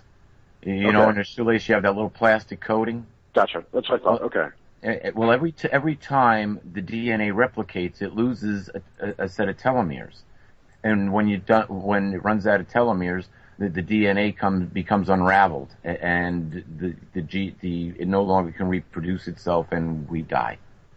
Right. Now, so if you listen to some of the stuff that Harold Couch-Vella has said about the black goo, he he believes that the nanoparticles are reforming those telomeres. I'm sorry, what should I say? Telomeres. He thinks that the nano metallic particles in the chemtrail sprays are rebuilding those telomeres into a metallic structure. It could very well be. One of the theories that I had for life in the other spatial planes is based on, while we are biological, I picture them as more crystalline, as opposed to being a biological that we are, more of a crystalline energy. And that kind of goes along with all these people who, who I think personally are mind controlled, saying that, there's some kind of genetic upgrade coming and we're going to become crystalline beings. Well, yeah. If you've heard that whole New Age movement, I mean, that's what that sounds like to me, is crystalline life form. Well, that's something, Well, see, that takes us out of the biologic. And if you look, everything is geared to take us out of the biologic. The 2045 initiative is to turn us into nanobots. Well, to those people who can afford the technology, the rest of us will just die of Fukushima radiation, which everybody seems to have forgotten about. So and maybe this possible Russian one from yesterday. I missed that. I've been busy in the great outdoors. But anyway, I'll have to go back and look at that. Why don't you enlighten us since you brought it up? I don't remember it offhand. I will post it in the chat room when I hang up, though. Oh, okay. Great. Super. Yeah, we're doing too many things to destroy our future. And that's one of the reasons that the Pope wrote this treatise. It's a suit for peace, and he's trying to get the nations in line so that they all lay down their weapons and focus on helping the people. Now, that may be forced into place by using the BRICS banks and the AIIB banks, both of which the Federal Reserve of the United States is not part of, nor is the Treasury Department. We didn't support either one of those banks, although our allies have. So, right. And the key to that was the yuan getting added to the SDR of the IMF. Because if that never happened, they would not have any power to take on the Fed, which they now do. Yeah, and the and yuan you notice is how backed by the IMF. Burundi. I'm sorry. Did you notice how the woman in charge of the IMF got taken down like 2 days after that announcement? Yeah, how about that? It was kind of coincidental. Yeah, right. Absolutely, it was coincidental. She should have done a better job. Well, I'm wondering if it was punishment or actually punishment. Is it a slap on the wrist from the right, or is it actually punishment from the law? So I don't know. Maybe Karen Udis can. Oh, she's World Bank, not the IMF. Who knows about her? Yeah, that's a totally another. I'll tell you this: I wouldn't want to have to deal with her. I wouldn't want her chewing on my butt. So if I believe she's sincere in what she's doing. To what end? I don't know. But the last thing I know how pedantic my ex-wife could be, and she's not a Jewish princess, never was. So to add that factor into it, no, she was, shallow and pedantic both. That's why she's the next. Well, guys, we're getting near the end here. As many of you might know, if you tuned in late, you might not know, but Peter and I have been recording earlier tonight. We got into the last hour. It came 9 o'clock, and we thought we'd go live with it. So this show in its entirety will be played for you probably in the morning, I'm thinking, maybe. I know it'll be on tomorrow night. I will be back live with you on Monday. So that's where we're at. So after this, when we close out here tonight, you will get another show. I think one of my shows will be running for you after this recorded show. Hey, it's Christmas Eve, folks, and I've got a wife, I've got kids, and I get dirty looks. So yeah. Well, then I will say goodbye. Thank you all for having me on. I will talk to you later, and I'll post that link in the chat room. All right. Thank you very much. All right. Take care, Mike. All right. Have a great night, my friend. All right, Peter, where would you like to close things out? Well, we talked about a lot of things, and we pointed to, we didn't get to the final last days, but here's the thing. We are in the final countdown. And it's not the final countdown to doom and gloom. It's the final countdown to the doom and gloom. Oops. There we go. Are we still with us? Oh, that was our guest leaving. Yeah. I got cut off. No, what I do is I remove, when we're done with a call, I remove them from the, Cool. Otherwise they could just let themselves back in. But we're at this time period where we need to take action. We need to take action on a personal level. And so in the new show that we'll be doing, that's what we're going to focus on. We're going to look at what the world around us, and we're going to look for the evidence that stands before us. Look for the truth in what we can expect into the future. And now we've got two different views. We've got my view, which follows more along the biblical prophetic lines, dealing with entities, yes, not just the Bible. We're not talking about religion. We're talking about exopolitics here. We're talking about 2/3 of the life forms which are involved in this conflict, and they are on our side. However, they are waiting in the wings. They have the planet surrounded, and nobody is going anywhere. So the 1/3 of the rebels that are fighting against us, there's a rebellion within the rebellion. But everybody's here, and the party's about to start, and we are at the final countdown for the party. Yep, we're gonna have disclosure in the future. We're gonna have situations with ISIS occurring, or with ISIL, whatever you want to name them. Hey, don't be afraid of your next door neighbor. Get to know your neighbor. You don't have to spy on him. Get to know him. Bake him a pie. Have a beer with him. You know, kick the can around. Whatever the case might be. You don't have to hate your neighbor. But now's the time to prepare for yourself. Get ready to prepare for yourself. And the most important thing to do is what everybody is doing right now. Families are coming together. That's right. So, Michael, you were going to say something. I was just going to say I get along with my neighbors really good now. Well, good. I know you had some problems in the past. I have, but things have changed. Actually, the guy next door to me, the first week we moved in here, I got out there, was cleaning the yard, and he came over, older guy talking to me, and he was actually a listener of Coast to Coast, and I converted him. So, there you go. Yeah. Maybe one by one we'll convert them all. Well, sure. I mean, I told him, I says, George Norrie's not reachable. I'm right next door to you. Ain't that the truth? And here's the thing: we'll be focusing on the truth. And Michael, that's one of the reasons you focus on the truth. And when you go down the wrong path, say, hey, I went down the wrong path on this one, and we all do it. That shows our humility. We don't have to be right 100% of the time. Hey, if you're batting .333, you make the Hall of Fame. Remember that. That's right. And you only have to be right 51% of the time to be a winner. Or lie about it. But we're going to focus on the truth that's around us, because without focusing on the truth, we have no idea exactly where we are, and how will we be able to prepare to get over this hump in order to get to the great future that we have ahead of us. These people aren't going to give up and quit. They're going to fight every inch of the way. They're not going to give up their power very easily. It's going to take an extraterrestrial dimension in order to remove them, because there's an extraterrestrial dimension which has them controlled. And that's where we are. We are about to see the War of the Worlds take place on planet Earth. And Peter, I would not agree or disagree with you at all on that.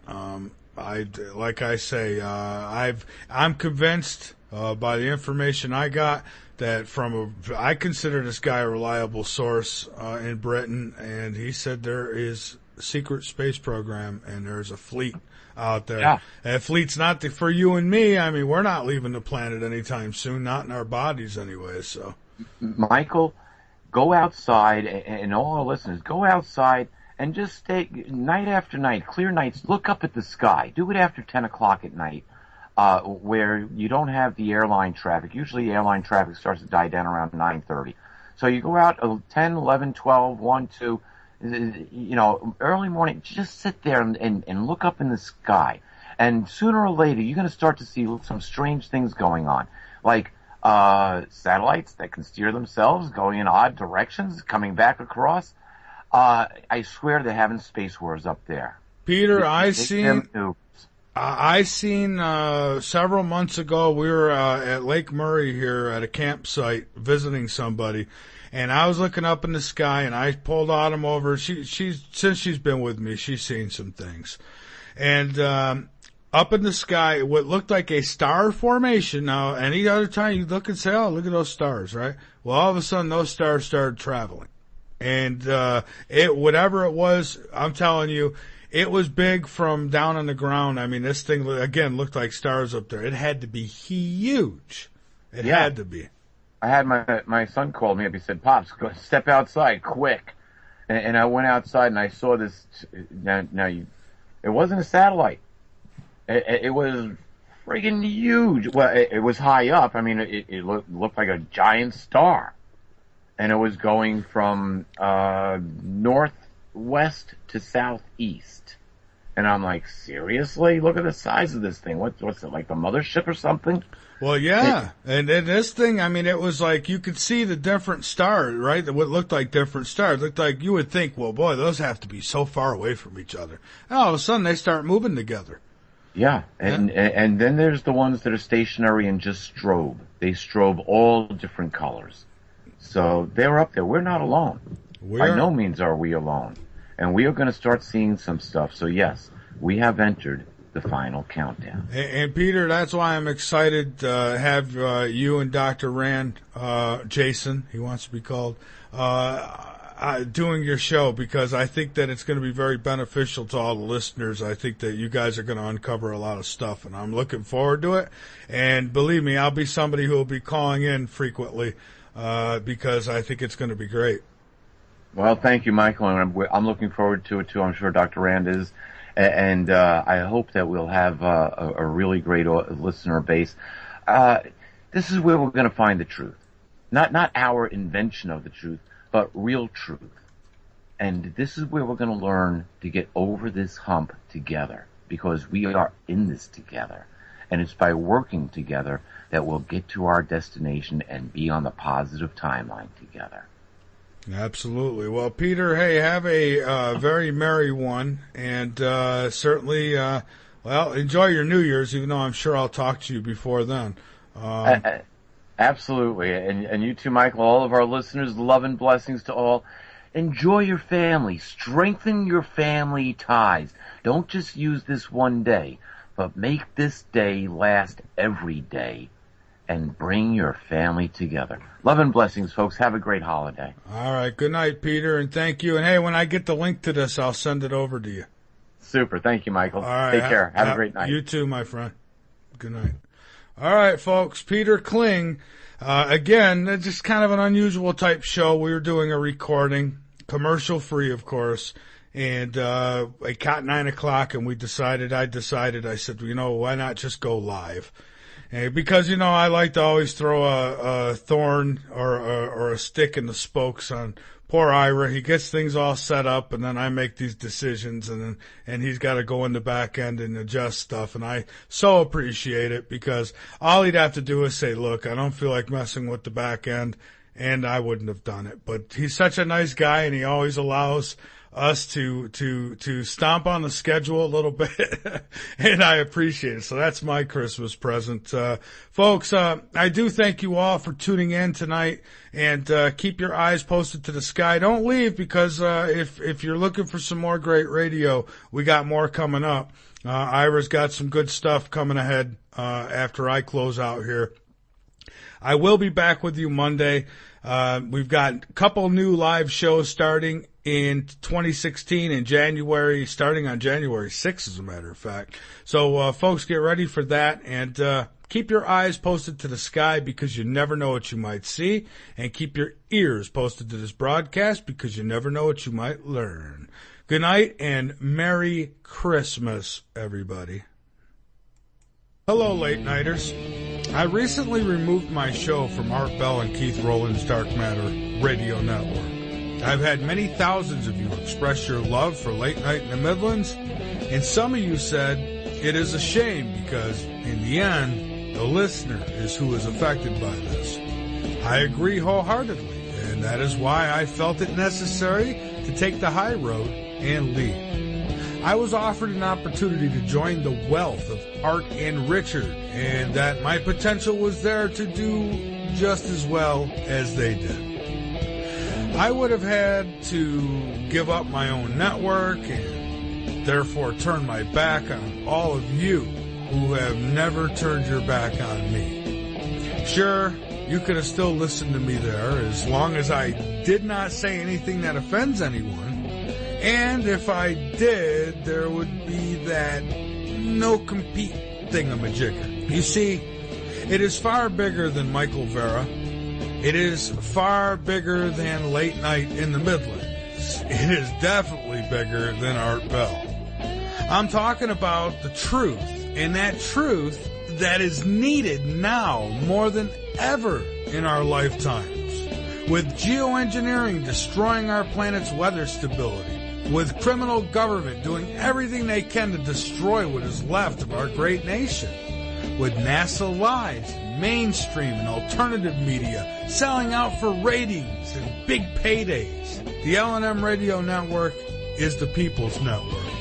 This network is not politically correct. We do not go along to get along. We cover everything, and we expose the truth no matter who or what it leads to. Doing it one show at a time. There can be no price tag or amount of fame that can replace that. Support L&M Radio so we can continue to support you. Join us in our chat room each night and become part of the L&M family. I want to thank you all for a wonderful 2015, and I can't wait to see what 2016 has in store for us all. I want to wish you all a Merry Christmas and a very Happy New Year from the L&M Radio Network and the Vera family. From all of us at L&M to all of you, Happy New Year's. From all of us at L&M to all of you, Happy New Year.